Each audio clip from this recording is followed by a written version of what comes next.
Hello, হ্যাঁ হ্যাঁ, আসসালামু আলাইকুম স্যার। স্যার ভালো আছেন? জি স্যার, আমি ভালো আছি। স্যার আপনার প্রজেক্ট কেমন চলে? ও ও ও না, সরি স্যার, সরি স্যার, আমি কালকে তো আসতে পারতেছি না, আমার একটা জরুরি কাজ আছে আসলে। আমি যাইতে পারতেছি না স্যার। ঠিক আছে, আচ্ছা স্যার, ধন্যবাদ। কি ভাই, আপনার বিশ্ববিদ্যালয়ের শিক্ষক ফোন দিছিল? হ্যাঁ, আসলে আমার সুপারভাইজার ফোন করছিল। আমার আসলে একটা রিসার্চ পেপার আছে, তো ওইটা পাবলিকেশনসের ব্যাপারে কথা বলতেছিল। ওইখানে একটা সেমিনার আছে, ওইখানে জাপান থেকে বেশ কিছু লোক আসবে, তারা আর কি পিএইচডি দেওয়ার জন্য আগ্রহী, আমাকে ওইটা সেমিনারে অংশগ্রহণ করতে বলতেছে। কি বলেন ভাই, আপনি এত ভালো একটা বিশ্ববিদ্যালয়ে পড়াশোনা করছেন, ভালো একটা সাবজেক্টে করছেন, পিএইচডির মতো এরকম একটা সুযোগ পায় আপনি সেটা হাতছাড়া করে 10ম গ্রেডের আন্দোলনে প্রাইমারি শিক্ষকদের জন্য যাবেন? কি আর বলবো ভাই, আসলে হইতে চাইছিলাম বিশ্ববিদ্যালয়ের শিক্ষক। রেজাল্টটা ভালো, কিন্তু ভাগ্যে আজকে পরিহাসে আজকে আমরা আসলে আমি প্রাথমিক বিদ্যালয়ের শিক্ষক, আপনিও প্রাথমিক বিদ্যালয়ের শিক্ষক। কিন্তু ভাই আসলে শিক্ষক তো শিক্ষক, তা অবশ্যই ঠিক। বিশ্ববিদ্যালয়ের শিক্ষকরা বড়দের শিক্ষা দেয়, প্রাপ্তবয়স্কদের। হাই স্কুলের শিক্ষকরা কিশোরদের শিক্ষা দেয়, আর আমরা প্রাথমিক বিদ্যালয়ের শিক্ষকরা শিক্ষা দেই হচ্ছে ছোট বাচ্চাদের।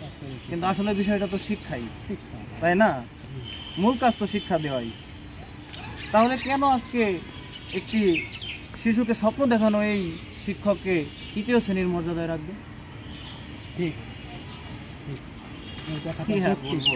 আসলে ভাই, শিক্ষায় যদি জাতির মেরুদণ্ড হয়, তাহলে প্রাথমিক বিদ্যালয়ের এই শিক্ষাটা হচ্ছে জাতির মেরুদণ্ডের ভিত।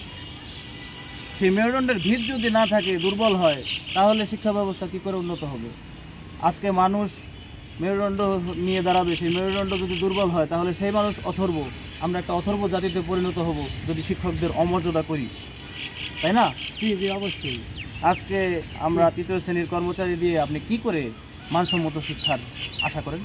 সেটাই, আপনার এইভাবে ভাই আমি তো কখনো ভেবে দেখিনি। আপনার কথাগুলো যৌক্তিক, সব যৌক্তিক কথা বলছেন। আজকে প্রাথমিক বিদ্যালয়ের কোমলমতি শিক্ষার্থীদের যদি ভবিষ্যতের কথা চিন্তা করেন, তাহলেও আমাদের 2য় শ্রেণীর মর্যাদা দেওয়া উচিত, তাই না? জি জি, অবশ্যই। আর কালকে আমরা অবশ্যই তাহলে ভাই যাচ্ছি মার্চ ফর 10th গ্রেডে, আপনার কথা শুনে মিনার প্রাঙ্গণে, তাই না?